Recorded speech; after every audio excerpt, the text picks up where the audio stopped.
What was Samson's reaction to finding out that his wife had been given to his companion?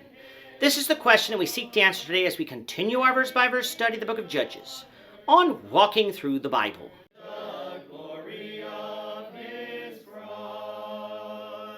Today we're going to be discussing Judges 15, verses 1 to 13, but before we do that, let's read the passage.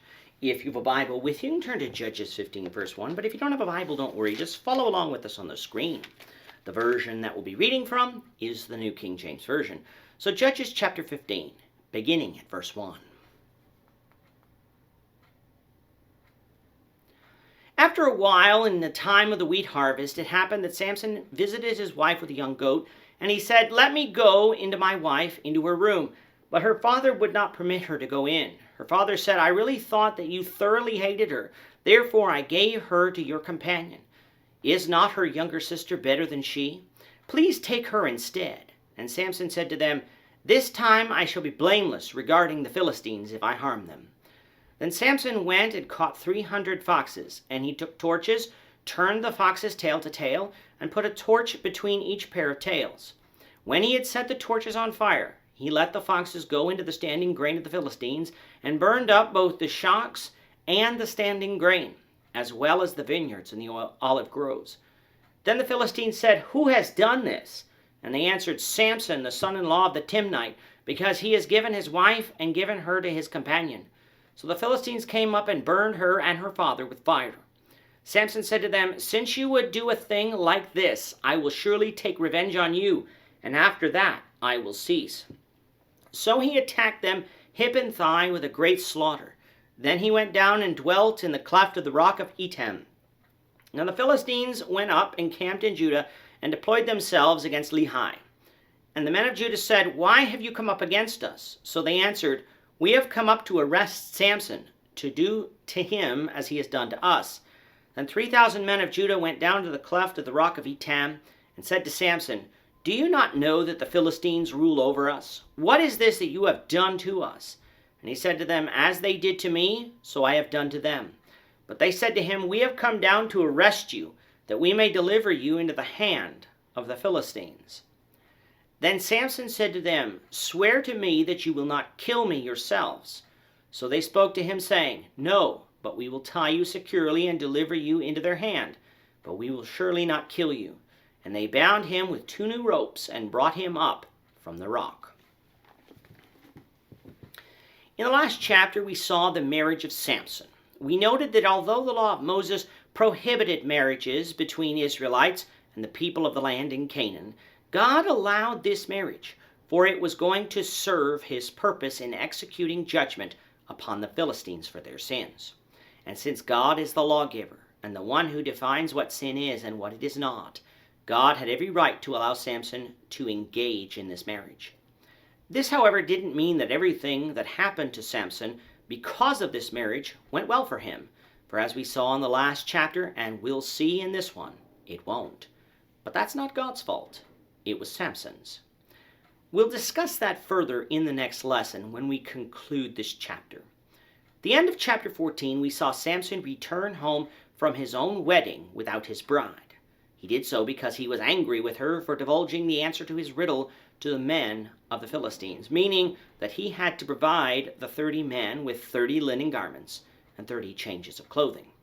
Samson, in killing the men of Ashkelon and executing God's judgment upon them, used the opportunity to remove the dead men's clothing and settle his debts. But he was still angry with his wife, so he didn't return home with her. And because he thought that his daughter had been abandoned, Samson's father-in-law decided to give his daughter in marriage to the man we would call the best man at Samson's wedding. But since Samson didn't divorce his wife, this choice, of course, would have resulted in adultery. Coming now to chapter 15, we find that some time has passed. How much time, we don't know, but we do know that it's the time of the wheat harvest, meaning that it's about mid-May at this point. Samson's anger has seemingly subsided, and so he returns to his father-in-law's house in order to visit his wife. He brought a young goat with him, probably as a sign of reconciliation. However, by this time, Samson's wife had already been given as a wife to Samson's companion, or best man.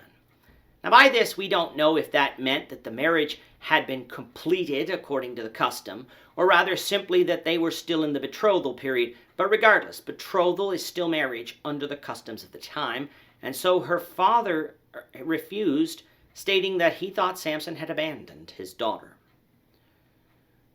I find it interesting that we don't read of this man returning the dowry that would have been given to him by Samson's family because of this belief.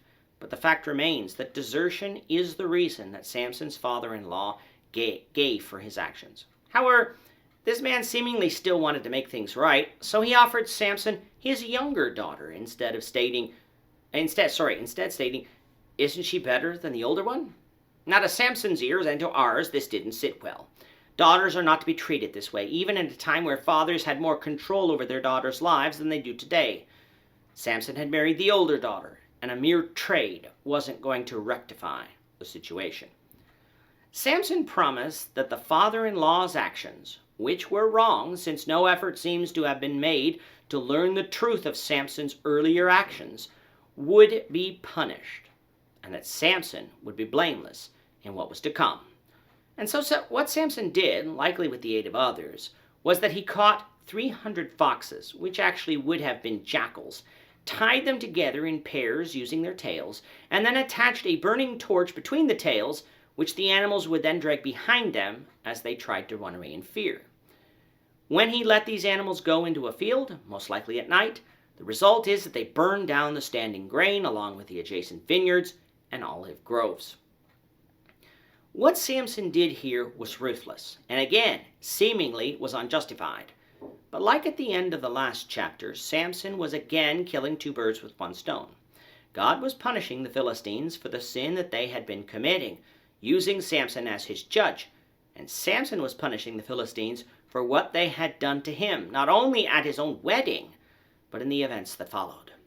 This does not give us the right to seek personal vengeance, for we are not God's judges today, nor has God told us to act in such a manner, instead telling us in places like Romans 12:19 not to avenge ourselves, but that vengeance was his, and that he would repay. Coming back to Judges 15, when the Philistines saw the devastation, they wanted to know who was responsible. It was determined that Samson was responsible, and the reason is because Samson's father-in-law had given Samson's wife to his companion. In reaction to this revelation, Samson's wife and father-in-law were burned with fire as punishment. Doing this served two purposes. One, it would rid them of the root cause of Samson's actions. And two, it would punish Samson as well for his actions. And now his wife, who by accounts we believe he still loved, was dead. But if the Philistines had thought that the matter was over, it was far from over. For now Samson told them that their actions would result in further destruction, which wouldn't end until proper punishment had been meted out. And that's exactly what Samson did, in that he attacked them and achieved a great slaughter. But it didn't end there, for things continued to spiral out of control, as now the Philistines had decided to encamp against Judah and fight in Lehi. The location of Lehi is not exactly known, but it would be in the hill country of Judah, not too far from Etam, where Samson actually was, with Etam not being too far from Bethlehem of Judah. Now the men of Judah here are perplexed. Why were the Philistines coming up against them? The Philistines replied that they had come to arrest Samson, so that they may do to him what he had done to them. Now the men of Judah could have asked Samson if what he was doing at the Lord's direction, for recall that around this time Jephthah was delivering Gilead from the hands of the Ammonites. But no, they basically came to Samson saying, "What are you doing? Don't you know that the Philistines are the rulers here? Why are you stirring the pot and getting us all in trouble?"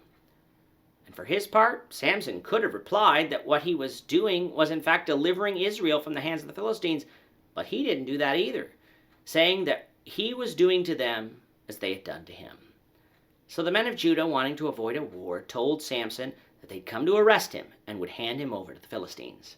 Samson conceded, only telling them to swear that they'd hand him over alive to the Philistines.